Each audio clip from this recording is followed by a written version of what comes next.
I think sometimes people think, oh, the hair transplant is the be all and end all. You get your hair transplant and that's I it. You did. can, yeah, the job's done and you can sort of Yeah. forget about everything else. But you're absolutely right.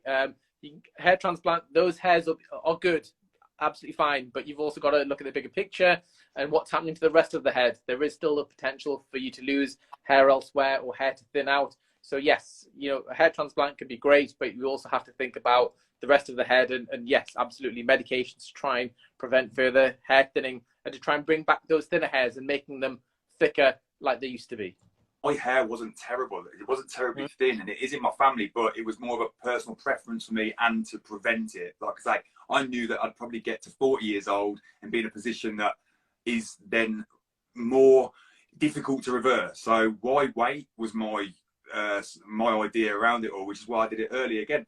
And I'm not saying that everyone should get there at 18, 19 years old, but I've got friends that have waited too long from personal experience and stories of mine. And one of my friends actually came into Juvederm after seeing mine, and he was completely bald, and it has completely changed his life.